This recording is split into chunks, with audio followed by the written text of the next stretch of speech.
Y ahora llegó el momento de hablar con una mujer que está más que involucrada con el tema del COVID-19. Es una de las asesoras del presidente Alberto Fernández, es epidemióloga ella. Me estoy refiriendo a Ángela Gentile, quien ya está con nosotros. Ángela, muy buenas noches, ¿cómo le va? ¿Qué tal? Buenas noches, un saludo para todos. Muchísimas gracias por estos minutitos. Sabemos que está a full trabajando. Pero bueno, por ahí en el interior del país también queremos conocer los datos que ustedes manejan a nivel nacional. Y la primera pregunta que me nace hacerle es, realmente, a ver, el país tiene determinado número de casos, mirando el entorno de países que nos circundan, estamos bastante bien con respecto a otros, pero en el interior nos preguntamos mucho por el pico de la pandemia. ¿Sabemos realmente a esta altura si Argentina va a tener un pico, cuándo va a tener, o esta curva aplanada como la estamos viendo continuaría así? No, es una muy buena pregunta y me parece muy importante también compartir los espacios de comunicación en todo el país, porque todos tenemos que tener claro para dónde caminamos. Cuando uno habla de aplanar la curva, no quiere decir que uno no va a tener más casos. Estamos en una pandemia y los casos van a seguir aumentando claramente, pero lo que no queremos es que el aumento sea exponencial, brusco. Lo que uno no quiere es acostarse hoy con 150 casos nuevos por día y levantarse y ver que mañana hay 600 casos nuevos por día. Eso sería una curva brusca, eso es lo que uno evita. Entonces, si hablamos de amesetamiento de la curva y no de pico, seguramente pensamos que en la segunda quincena de mayo podríamos encontrar aumento de casos, pero no brusco ni exponencial, pero sí un aumento franco que ya incluso se está viendo.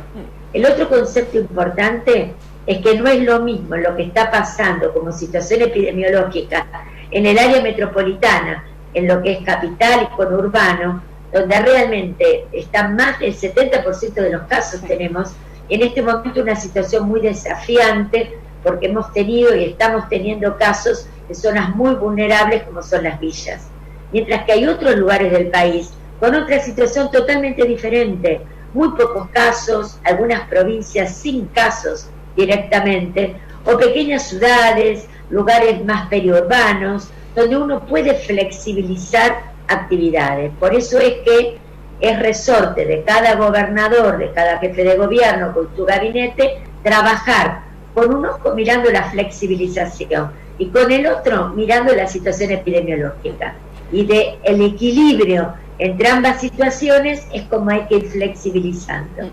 Teniendo en cuenta este dato que usted habló recién, ¿no?, de la realidad que vive Buenos Aires, el Gran Buenos Aires y el resto del país, ¿es justamente el contacto directo que tiene el presidente con los gobernadores?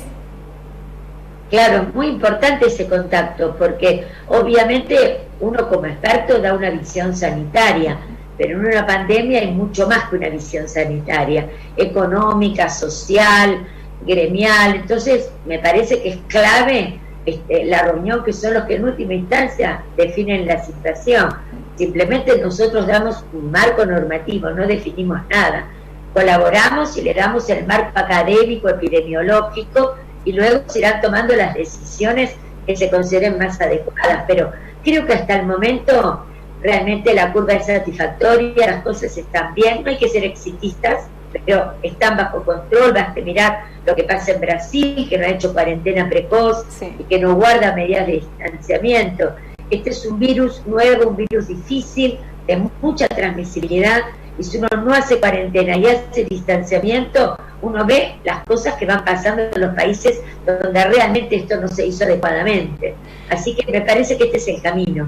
Ángela, ¿le preocupa la llegada del invierno en el país?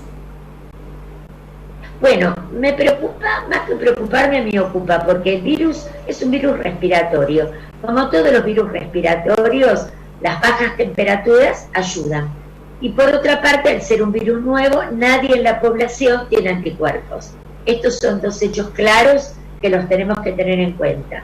Pero si nosotros continuamos con la cuarentena, con la flexibilización medida, con el distanciamiento, con todo lo que aprendimos a hacer, yo creo que podemos llegar a tener una situación controlada independientemente del invierno y de que sea un virus respiratorio. No hay vacuna, no hay tratamiento eficaz, todavía no se encontró un tratamiento claro y de hecho son todos protocolos que se están haciendo para buscar el mejor, pero no lo hay, ni tampoco vacuna. Y eso es una gran diferencia con la pandemia del 2009, donde teníamos una medicación para dar y aparte meses tuvimos una vacuna. Ahora no es así. Entonces lo que nos queda claramente es trabajar en las medidas que venimos comentando. Hablo de lo que está sucediendo en Corrientes, ¿no? Que tenemos pocos casos todavía, a diferencia de la provincia del Chaco, que es hermana nuestra, y charlando con los médicos y con las personas que están cerca de todo lo que sucede, sueñan con la llegada de la vacuna y mucha gente, incluso vecinos, están muy al tanto de lo que sucede y sueñan con este prospecto de que en septiembre podríamos tener la vacuna. Hay 3 vacunas que podrían, o se habla de que podrían tenerse en este año. ¿Realmente es así, Ángela? ¿Usted cree creo que este año, porque mire, las vacunas pasan por fases. En la pandemia estas fases se aceleran claramente, pero uno tiene que hacer una fase preclínica que la trabaja en animales, una fase 1 de muy pequeña, muy poquito número de personas, que sobre todo chequea la seguridad fundamentalmente y empieza a ver la respuesta de anticuerpos. Y una fase 2 donde ya aumenta el número de pacientes que se incluyen y se chequea la respuesta de anticuerpos y se afirma la seguridad.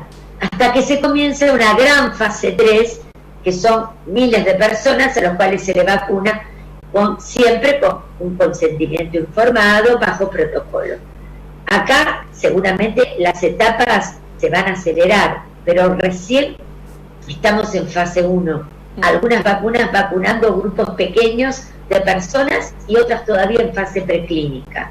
Entonces, aunque nos apuremos, realmente no creo que hasta el año que viene tengamos una vacuna. Entonces hay que ir viendo los resultados, porque si en la fase 1 son provisorios y son buenos, se va a poder pasar a la fase 2. Así que estos primeros resultados son claves para poder decir qué vamos a hacer. Todo lo que soñamos es que el año que viene, en marzo-abril, nos demos la vacuna antigripal y la vacuna anti-COVID, ¿no es cierto? Preparando el invierno, pero todavía falta para poder llegar a esa aceleración. Y hasta que no lleguemos a tener esa medicación, esa vacuna, tenemos que despedirnos de la vida habitual que teníamos. Los correntinos somos muy amigueros. Me parece que... Sí, todos. Sí, los latinos. Los latinos. Y acá ni le cuento. Pero digo, tenemos que despedirnos de esa vida que conocíamos, Ángela. Y posiblemente sí, porque el distanciamiento está instalado, se van a poder hacer cosas, pero no vamos a ir a los shoppings una multitud de gente, una pegada al lado de otra, o a los restaurantes unos pegados al lado de otras. Seguramente con otras reglas se va a poder ir flexibilizando, pero el distanciamiento es un tema que por ahora me parece que llegó para quedarse. Ángela, un mensaje final para los correntinos, y antes que nada, muchísimas gracias por su tiempo. No, la verdad que gracias a ustedes. Yo creo que Corrientes está haciendo muy buen trabajo, tienen pocos casos, eso es muy bueno. Tienen que tener mucha vigilancia epidemiológica, detectar rápidamente el caso sospechoso, aislarlo, identificar los contactos y dejarlos en cuarentena.